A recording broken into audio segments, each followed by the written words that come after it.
The Monty and the Pharaoh Show is brought to you by... Because wine is your second favorite four-letter word. California wine, New York attitude. Good fucking wine. Yeah. M&J Video Games and Collectibles. Sport and non-sport cards, wrestling items, autographed items. We buy, sell, and trade. M&J Video Games and Collectibles, located at 1049 Queen Street, Southington, Connecticut. Call us at 1-860-479-9223 or 860-93-GAMES. M&J Video Games and Collectibles. Sir? Ah. Manscaped? Uh-huh. Have you tried the new equipment that's been sent? I'm afraid because it says weed whacker. I'm scared. Maven, Manscaped, what are you thinking about Love Manscaped, it. dude? Love it. What do you use it for? Necessity. What don't I use it for? Put it this way. The only hair I have on my entire body is these eyebrows. Yeah. That you see. These Wow. caterpillars racing to the middle of my nose. That's it. That is it. That's all I have. And that's all I want. That's the So big- Manscaped is a must. We were talking before the show. There's nothing worse than just hair. Yeah. Right? Hair on a woman, hair on a man. It's just bad. Absolutely. And it's the one thing that the older I get, it starts growing more in unwanted areas. Absolutely. I hate it. I'm going to ask you a question. Uh-oh. Just going to go out there. Oh, boy. Go for it. You're doing a deed. Yes.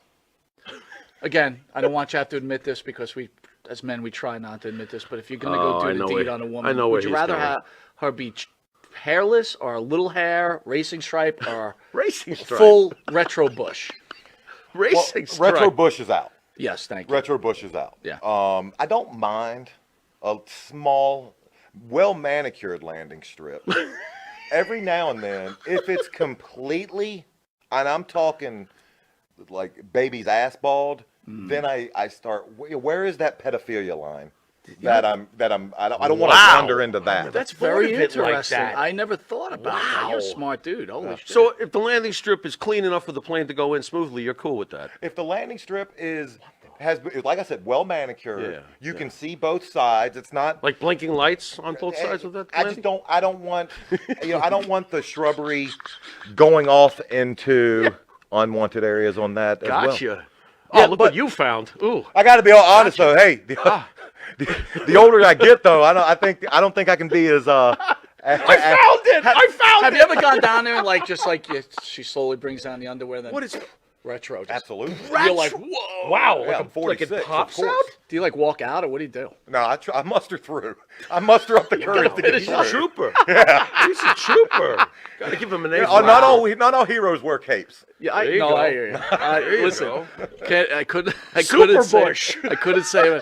Well, if you have the same beliefs as Maven, does Manscaped could help you? Absolutely. The weed whacker. Absolutely. What are you thinking? I'm thinking that I may have to, go in a room, close the door, and hang out with the weed whacker for a little while. Man, I think you're a retro guy, aren't you? I like 70s adult films, if that's what you're getting at. Yeah, there you go. Yeah, But only with that, Ron we're going to take a Jeremy, quick Batman. commercial break, and we'll be Anyway. back with this wrestling icon, Maven. We will see you in a drop kick second. Drop kick.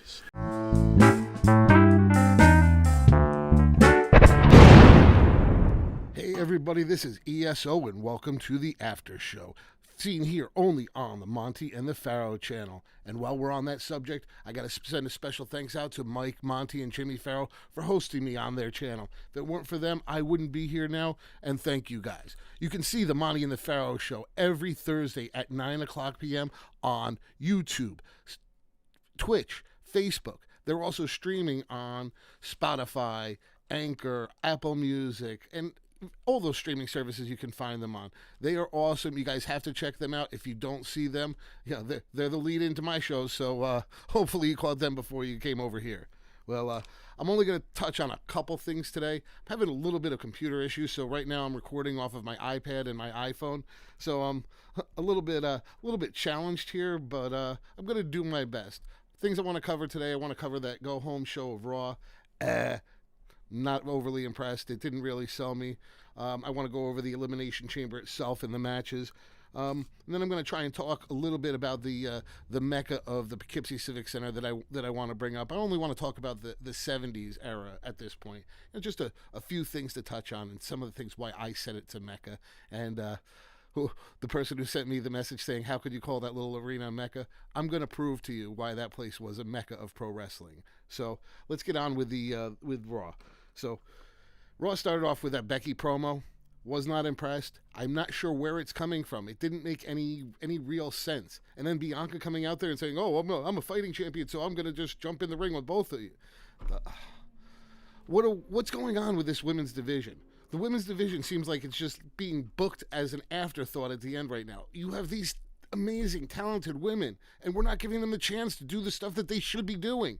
Man, I overall, I don't know what's going on with creative. I think we're at a stumbling block a little bit. Maybe we got to.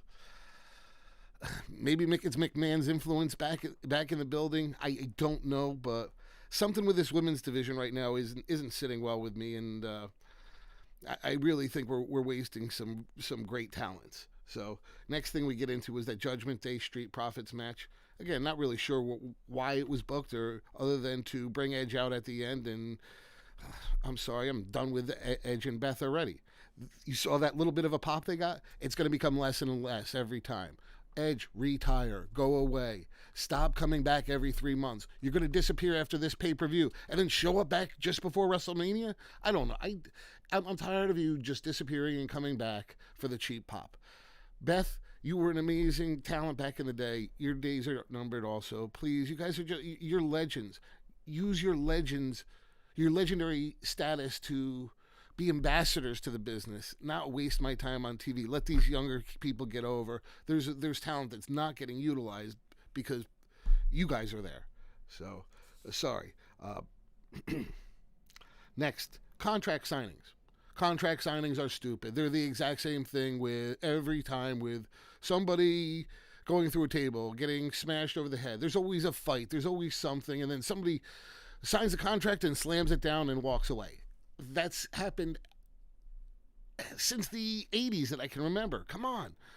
Just don't even bother booking them. It's a waste of time. Put more matches on. Put some talent over. Get more talent on TV. And I'm going to just leave it at that. Piper Niven and Meechin.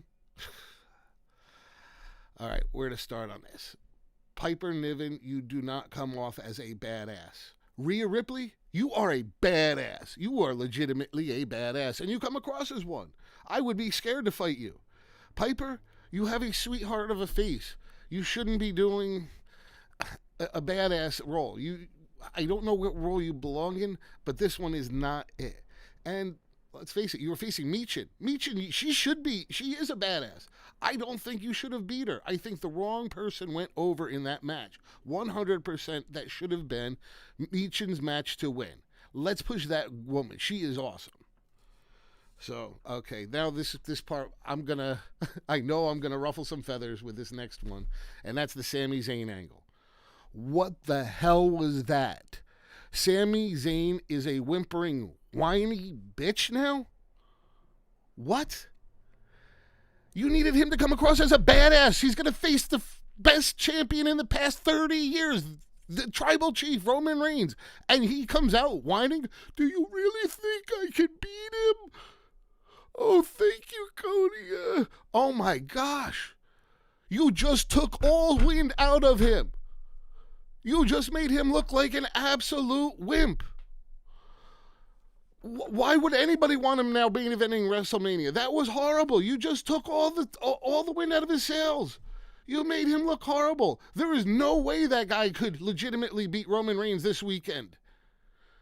It's the way he was booked this week. There is no way. Thankfully, Cody was involved in that in the promo too. Otherwise, that would have he just saved the day, and he made himself look good, and he got Sami somewhat back on footing by the end of the promo. But wow, whoever wrote that skit should be canned. That was dumb. You just ruined the main event of the Elimination Chamber. Duh. Now the only way Sami Zayn could win at the Elimination Chamber is with some type of outside help. There's no other way. You ruined him. I'm sorry. That was stupid. Hey, everybody who doesn't agree with me, please feel free.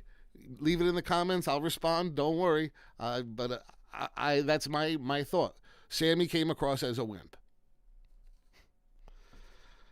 Next, actually, was one of my favorite parts of the night was the Cody Corbin part. That was hilarious. I like Baron Corbin.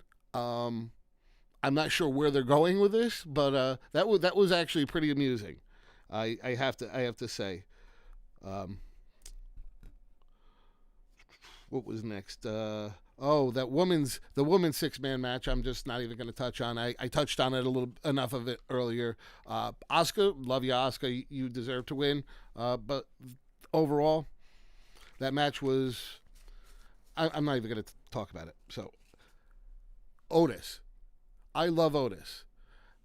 The alphas are done. Break them up. Otis should be in the male models. Sorry, that is going to be freaking hilarious. Great. Whoever wrote that, awesome. Nice job. 100%. That was amazing. Then we led into that Bronson Reed Ali thing, and okay, we're going to just put that with that women's thing, and there's no angle, there's no reason. It's just whatever. And now we come to probably my favorite part of the night, which a few years ago, I don't know why I would ever say that, but The Miz was my favorite part of the night.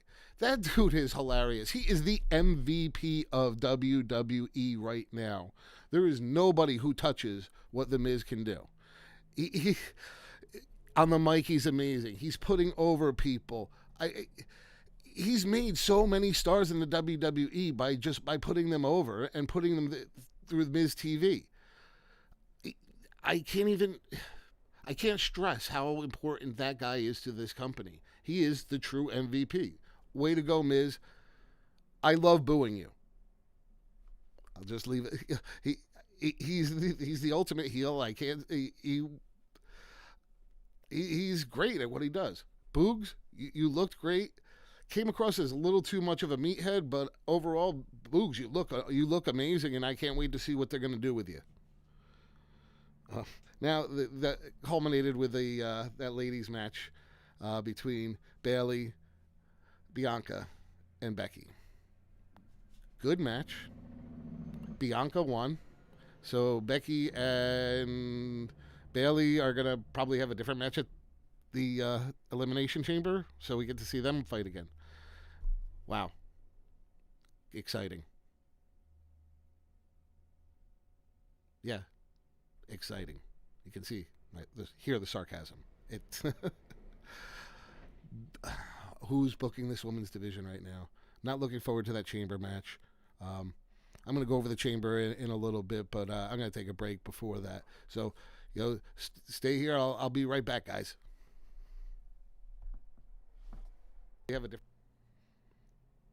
Hey, everybody, and welcome back to the after show on the Monty and the Pharaoh channel. So, next thing I want to get into is first time I was on Monty and the Pharaoh, Jimmy interviewed me. And one of the things I said at that time was that I attended wrestling at what I consider a mecca of pro wrestling, the Mid-Hudson Civic Center in Poughkeepsie, New York. And I got a couple of emails about that, and one was a little direct, saying, how could you call such a little arena a mecca? 3,500 square feet, that's not Madison Square Garden, blah, blah, blah, blah. It's not the Nassau Coliseum. It's not the Cow Palace. How could I call that little arena a mecca? So first thing I want to do is break it down by decades. So even going back to the 70s, the Mid-Hudson Civic Center was a huge part of the WWWF. Virtually every world champion defended their title there. Well, actually, every world champion of that decade defended their title there. So you had Stan Stasiak, you had Bruno Sammartino there, you had superstar Billy Graham there, you had Bob Backlund there, and you had Ivan Koloff there. All of the world champions of that decade were in that arena wrestling for a title. I don't think all of them defended their title there. I think I'm mistaken on that, but I think they all wrestled for the title there at one point, or defended the title. Wrestled for or defended the title. So, and then these names that I'm about to mention, these are the legendary superstars that came through that arena. Realize outside of Madison Square Garden, they weren't booking huge arenas. It was smaller arenas. They used to travel up to Boston, travel down here, then they would go to a place over in White Plains, another civic center. Then they would go to the Nassau Coliseum, the Meadowlands, back to MSG for a big card, and then go to generally smaller events throughout the Northeast, or venues throughout the Northeast. So check out some of these names. Larry Zbyszko. Young Larry Zbyszko at that point, because you have to realize he peaked in the mid 80s, so this was 10, 15 years before he was in his prime. One I was really surprised about is the man of 1,000 faces, Mil Mascaras. Wow. I only got to see him wrestle a couple times on tape. I never got to see him wrestle in person, but I used to love the way, love the videos of him. He'd pull off a mask and he'd have another one and then another one. Well, this one, no surprise, Andre the Giant. Andre the Giant, of course, was there. Haystacks Calhoun, another big dude. Gorilla Monsoon. Johnny Rods. The Fabulous Moolah. Of course she was there defending her title. The first Intercontinental Champion ever, Mr. Pat Patterson. Chief J. Strongbow. The Executioners. Dusty Rhodes. A young Dusty Rhodes. He's still cutting his teeth at this point. Ivan Putski. Somebody who I didn't know much about until the last few years, with The Rock gaining popularity and his watching the young Rock, was Peter Maivia. So Baron von Raschke.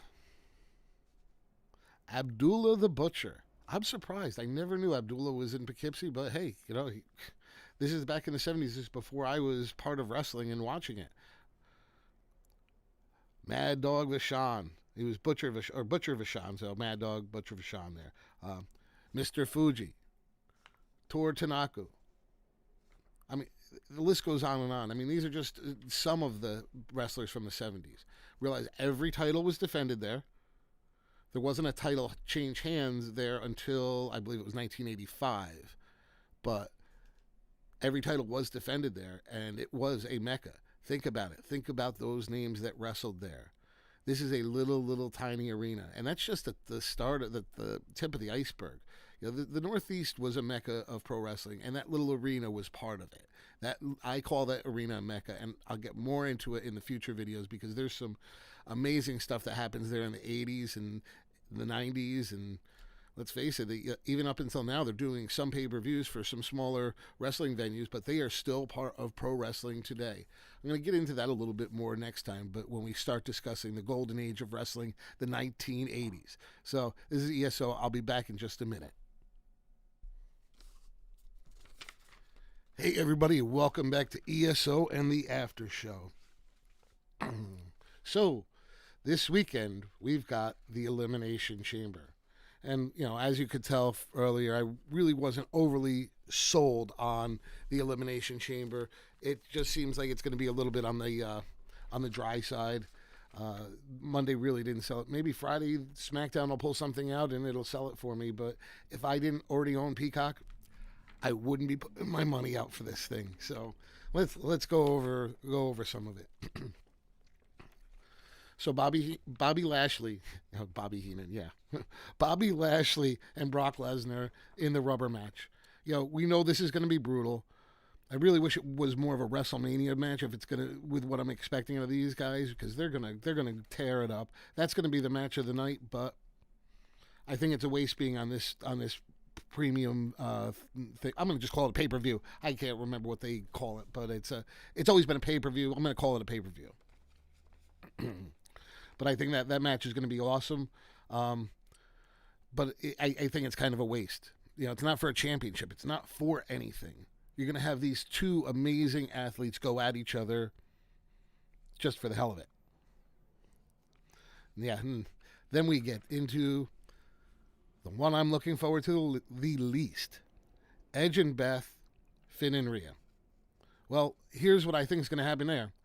Finn and Rhea are going to beat the shit out of Edge and Beth. Beth and Edge are going to disappear. And then they're going to show back up at WrestleMania and help, somehow help whoever the Judgment Day is facing lose. So it's done. I don't care. Stop. Go away, Edge. I mentioned it earlier, so I'm not going to go any further. Now we've got the Women's Elimination Chamber match featuring Carmella, Raquel, Nikki, Asuka, Liv, and Natalya. Well, the only two people that I really can see, three. Raquel could win it, but I really don't. Her character doesn't do anything for me. It's not over. I really don't think she's gonna win it. It's gonna have to be either Asuka or Liv. My bet is going with Liv. They really want to push this young lady. You saw how long she went in that Royal Rumble, and honestly, I think she deserves it. That girl puts her heart and soul into wrestling. We've all seen it. The only other one I could see winning would be Asuka. Natalya, love you, but you're not winning it. Carmella, I don't even know what you're doing in the match, to be honest. And I already spoke about Raquel and then the Nikki Cross. Nikki, I think that your day is coming. It's not yet. Not sure if this character is right for you, but it's getting closer. So keep up the good work, and you will be, getting pushed later on, but it's not your time yet. So then we got the men's elimination chamber for the U.S. title. So that's going to be Theory, Priest, Montez Ford, Seth Rollins, Johnny Gargano, and Bronson Reed. Well, let's just eliminate Bronson Reed off the bat. He's not winning. Johnny Gargano is not winning. Damian Priest, I don't see them putting him over at this point. Judgment Day's got their own thing going. I just think he's a filler in this match. Seth Rollins could take the title at any given time, so I'm not going to discount him.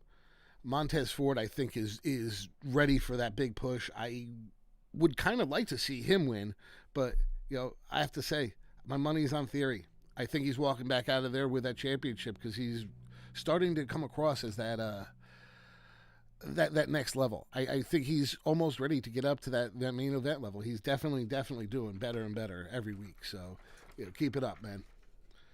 But so I guess we got some new stuff coming on to the Monty and the Pharaoh Network. I'm kind of excited for this. We got some new shows coming on, and then also we've got some returning shows. My favorite is going to be, of course, Tuesday Nights with Tony. Tony, you don't remember meeting me when I was a kid, but I met you twice. I met you the first time I was about 9-10 years old. That was over in Poughkeepsie. And then I met you again around, I would have probably been 18, 19 years old. You had done a show at the Armory in the city of Newburgh. And then you were staying over near where my condo was, and you were on your way to work out. You stopped, said hello to me, and again, thank you. We're always a stand-up guy. I can't wait to actually meet you in person, and I can't wait to watch your show again. So we have also Marty Jannetty coming on with a Mondays with Marty. Can't wait with that. It's going to be Marty and Monty. So we got Marty and Monty. That's going to be that should be fun. I can't wait for that. That's coming up soon.